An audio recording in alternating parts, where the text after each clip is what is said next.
بسم اللہ الرحمن الرحیم۔ الصلاۃ والسلام علیکہ یا سیدی یا رسول اللہ وعلی آلک و اصحابک یا نور اللہ، اللہم صلی علی محمد و آل محمد۔ کبھی کبھی میں سوچتی ہوں کہ درود پاک کتنا بڑا خزانہ ہے، ایک ایسا خزانہ ہے کہ جسے آپ ورڈز میں ڈسکرائب ہی نہیں کر سکتے۔ دین کے، دنیا کے، آخرت کے، روحانیت کے،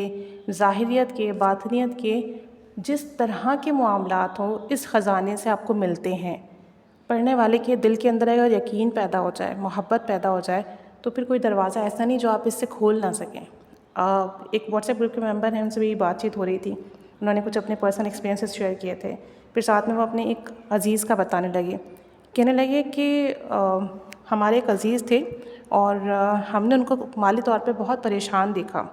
کہتے ہیں کہ ان کی جاب بھی ختم ہو گئی اور کاروبار کے لیے انویسٹمنٹ بھی نہیں تھی کہ چھوٹا موٹا کوئی کاروبار شروع کرتے۔ کہتے ہیں کہ ان پر ایک وقت ایسا آیا تنگی کا، مسائل کا، پریشانیوں کا، کہ وہ ڈپریشن میں چلے گئے اور ان کو اس میں سے نکلنے کی کوئی راستہ نہیں دکھ رہا تھا۔ قرضہ ان کے اوپر چڑھتا جا رہا تھا، فیملی میں ان کی بے عزتی ہونے لگی، ہر کوئی ان سے جو ہے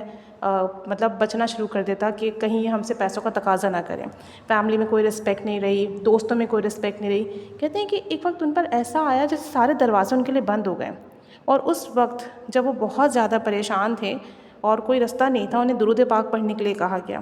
انہوں نے توجہ، یقین اور محبت کے ساتھ 3000 مرتبہ درود شریف پڑھنا شروع کیا صلی اللہ علیہ وآلہ وسلم، ایک سٹنگ میں۔ کہتے ہیں کہ بس آنکھیں بند کرتے اور پڑھتے رہتے، اور کہتے ہیں کہ جب انہوں نے پڑھنا شروع کیا نا، 1 مہینہ جب مکمل ہوا، ان کو لگتا تھا ان کے حالات بالکل ٹھیک ہو جائیں گے، لیکن حالات مزید خراب ہوئے۔ دوسرا مہینہ ختم ہوا، مزید حالات خراب ہوئے۔ کہتے ہیں کہ 3-4 مہینے ان پر سختی، تنگی، مسائل، پریشانی اتنی زیادہ بڑھی کہ بعض اوقات ان کو دیکھ کے ہمیں رونا آتا، ان کے حالات دیکھ کے، کہ ہر طرف سے وہ بہت زیادہ پریشانی اور مسائل میں گھرے ہوئے تھے، ہر طرف سے، رشتوں کی طرف سے، مال کی طرف سے،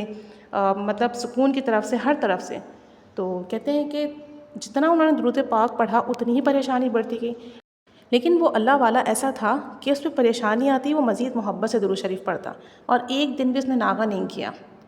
تو کہتے ہیں کہ تقریباً کچھ مہینے وہ اسی یقین سے پڑھتا رہا کہ دروازہ کھلے گا، میرا مسئلہ حل ہوگا، پریشانی ختم ہوگی، بس پڑھتا گیا۔ کہتے ہیں کہ اس کے یقین نے اس کی لاج رکھ لی۔ ہمارے ہی ایک عزیز کار جو کہ باہر ملک رہتے تھے، وہ کراچی آئے، اور جب انہوں نے ان کے حالات دیکھے تو انہیں بہت تکلیف پہنچی، اور انہوں نے جو ہے انہیں آفر کیا کہ میں آپ کو تھوڑے پیسے آفر کرتا ہوں، انویسٹمنٹ آفر کرتا ہوں، آپ کے پاس اسکل ہے، آپ یہ کام شروع کر دو۔ اور چونکہ وہ باہر ملک سے آئے تھے تو ان کے پاس نالج بہت تھی، آن لائن ورک کی ایکسپرٹیز تھیں، اور چیزیں بہت ان کو اچھے سے آتی تھیں۔ انہوں نے گائیڈ بھی کیا، اور انہوں نے کہا تم پریشان نہیں ہونا، اگر تو تمہارا کام نہیں چلتا اور میرے پیسے ڈوب بھی جاتے ہیں نا، تمہیں پیسے دینے کی ضرورت نہیں ہے، بس میں اللہ کی رضا کے لیے تمہاری مدد کر رہا ہوں۔ کہتے ہیں اس طریقے سے انہوں نے ان کو مالی طور پر مدد کی، اور انہوں نے اللہ کا نام لے کر اپنا کام شروع کیا، اور درود پاک پڑھتے چلے گئے یقین کے ساتھ، ایک دن بھی ناغہ نہیں کیا، پڑھتے گئے، دعا کرتے گئے۔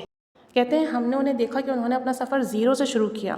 اور چند ہی مہینوں میں اللہ عز و جل نے درود پاک کی برکت سے انہیں ایسا عروج عطا فرمایا کہ جو لوگ انہیں عزت نہیں دیتے تھے نا، آج وہ انہیں اپنے گھر بلا کے عزت سے بٹھاتے ہیں، اور ان سے اپنے معاملات شیئر کرتے ہیں، ان سے اپنے مسائل شیئر کرتے ہیں، ان سے مسائل کے لیے حل مانگتے ہیں۔ کہتے ہیں کہ انہوں نے چند ہی مہینوں میں ان کا کام ایسا چلا کہ سب کے قرضے ادا کیے، اور ساتھ میں جو ہے انہوں نے لوگوں کی مدد کرنا شروع کی، اپنے پروفٹ سے دوسروں کو دینا شروع کیا۔ کہتے ہیں وہ بتاتے ہیں کہ میں نے جو تنگی کا وقت گزارا، اس سے میں نے یہ بات سیکھی کہ اگر اللہ مجھے دے گا تو میں ایسے لوگوں کی مدد ضرور کروں گا جو کرائسس میں ہوں، میں ان لوگوں کو عزت دوں گا، میں نے جہاں جہاں سے بے عزتیاں اٹھائی ہیں میں وہاں وہاں عزت دوں گا۔ کہتے ہیں انہوں نے اتنا ماشاء اللہ سے اللہ تعالیٰ نے ان کو دیا ہے کہ ابھی اس وقت ان کی کرنٹ پوزیشن جو ہے نا وہ کروڑ پتی میں آتی ہے۔ اللہ نے ایسے ایسے ان کے اسباب کھولے، ایسے ایسے کرم کے فضل کے فیصلے کیے، ان کو ایسے ایسے آرڈرز ملے جس پہ ان کا منافع لاکھوں میں ہوتا، اور کہتے ہیں کہ آج ان کا طریقہ کار یہ ہے کہ وہ اپنے منافع میں سے مخلوق خدا کی خدمت کرتے ہیں، لوگوں کو دیتے ہیں، اور آج جبکہ ان کا کاروبار عروج پر ہے اور بہت مصروف ہیں، پھر بھی 3000 درود پاک پڑھنا وہ کسی بھی طور پر نہیں چھوڑتے، چاہے دن کو پڑھیں، رات کو پڑھیں، اپنی مصروفیت سے وقت نکال کے لازمی پڑھ دیں۔ کہتے ہیں میں نے اپنی آنکھوں سے دیکھا ان کا 0 کا سفر، 0 سے شروع ہوا، اور آج وہ کروڑ پتی بن گئے۔ اور بتاتے ہیں کہ وہ اللہ کی راہ میں بے حساب دیتے ہیں، لوگوں کی مدد کرتے ہیں، اور جو بھی ان کے سامنے آئے اسے عزت دیتے ہیں، خیال کرتے ہیں، اور درود پاک پر بڑا ان کا جو ہے اعتقاد اور اعتماد ہے۔ تو آپ بھی سوچیں کہ جب پڑھنا شروع کیا تو کیسے کیسے حالات بنے ان کے، سب چیزیں ہی چلی گئی ان کے لائف سے۔ اگر کوئی عام بندہ ہوتا، دل میں یقین نہ ہوتا تو وہ سوچتا کہ کیا فائدہ درود پاک پڑھنے کا، میرے پاس تو جو کچھ تھا وہ بھی لے لیا گیا۔ لیکن ان کا یقین بڑھتا چلا گیا کہ جو جا رہا ہے اس سے بڑھ کر آئے گا، جو جا رہا ہے اس سے بڑھ کر ملے گا، اور آج ان کے یقین کے سبب اللہ کریم نے انہیں اتنا دیا ہے کہ وہ لوگوں کو دے رہے ہیں۔